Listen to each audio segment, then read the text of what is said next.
Good morning India. दोस्तों नमस्कार, आप देख रहे हैं मिस नैना का यूट्यूब चैनल और मैं हूं आपकी दोस्त नैना। हमारी कहानियां सुनते रहने के लिए चैनल को सब्सक्राइब करने के साथ साथ वीडियो के नोटिफिकेशन को ऑल नोटिफिकेशन ऑन कर दीजिए ताकि जो ये कहानियां हैं वो आप तक सबसे पहले पहुंच सके। आज की कहानी एक लड़की की है जो उसकी लाइफ के उन पलों की है जो जिंदगी के सबसे खास थे। कौन से है वो पल, क्या है कहानी और क्या होता है इस कहानी में ट्विस्ट, जानने के लिए चलिए कहानी को शुरू करते हैं। उससे पहले ये वीडियो किसी काल्पनिक घटना पर नहीं बल्कि एक सत्य घटना पर आधारित है। तो अब कहानी हम सुनाते हैं जिसकी है ये कहानी उसी की जुबानी। मेरा नाम प्रतीक्षा है और ये बात उन दिनों की है जब मैं कॉलेज में पढ़ाई कर रही थी। मैं अपने बारे में बताऊं तो मैं काफ़ी शर्मीली लड़की थी और दूसरों से कम बातें करती थी और बस अपनी पढ़ाई पर ध्यान देती थी। मैं पढ़ाई में बहुत अच्छी थी।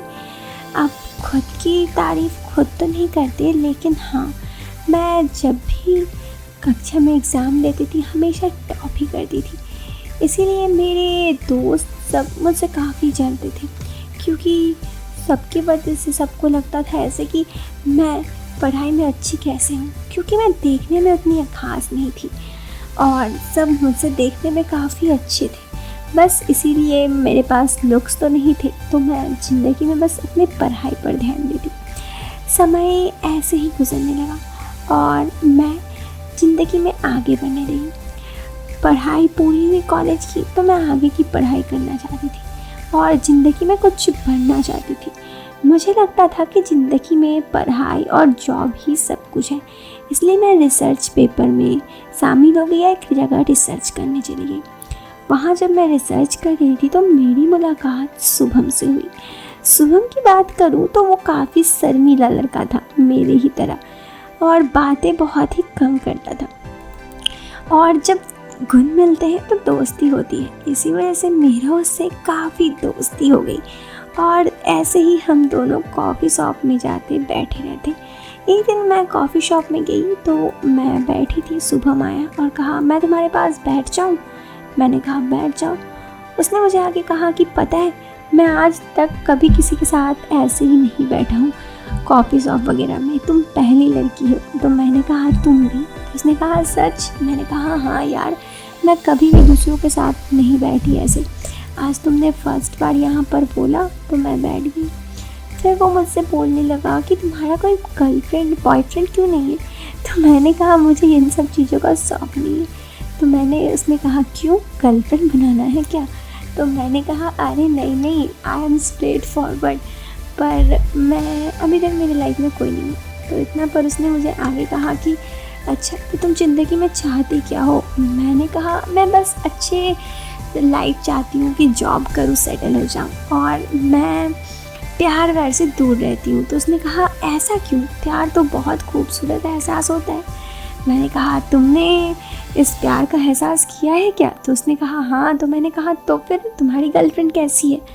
तो उसने कहा कि नहीं थी। मैंने कहा सॉरी। तो उसने कहा नहीं इसका मतलब ये है कि ब्रेकअप हो गया है। तो मैंने कहा क्यों, हुआ क्या? तो उसने मुझे आगे बताया कि हुआ बस इतना कि मैं जिससे प्यार करता था मैं उससे सच्चे दिल से प्यार करता था और कुछ नहीं चाहता था, लेकिन वो चाहती थी कि वो ज़िंदगी में वो सब कुछ चाहती थी, मैं उसे सब कुछ नहीं दे पाया और इसीलिए हम दोनों का ब्रेकअप हो गया। इस पर मैंने कहा ओके सो सैड। तो उसने कहा कोई नहीं, मैं अब इस चीज़ से आगे बढ़ चुका हूँ। ऐसे ही हम दोनों की काफ़ी बातचीत हुई। उस दिन बातचीत करने के बाद मुझे उसके बारे में काफ़ी दिलचस्पी हुई कि वो एक अच्छा लड़का है। खैर जो उसके साथ हुआ वो काफ़ी बुरा था, लेकिन अब कर क्या सकते हैं। फिर मैंने उससे और भी ज़्यादा बातचीत करना और बातें करना शुरू कर दी। उसी दिन हम दोनों ने फ़ोन नंबर एक्सचेंज कर लिया। अब हमारी बातें होती थी, पहले कभी कदार काम के सिलसिले पे, फिर रोज़ाना बातें होने लगी। एक दिन उसने मुझे कहा पता है तुम्हारे साथ मैं ऐसी बहुत सारी बातें भी शेयर कर लेता हूँ जो मैं अपने गर्लफ्रेंड को नहीं कह पाता था।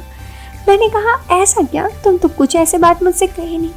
तो उसने मुझे कहा कि यार बात ये नहीं है, वो सब बातें नहीं, बस मैं तुम्हारे साथ काफ़ी कंफर्टेबल हो जाता हूँ, मुझे काफ़ी अच्छी लगती हो तुम।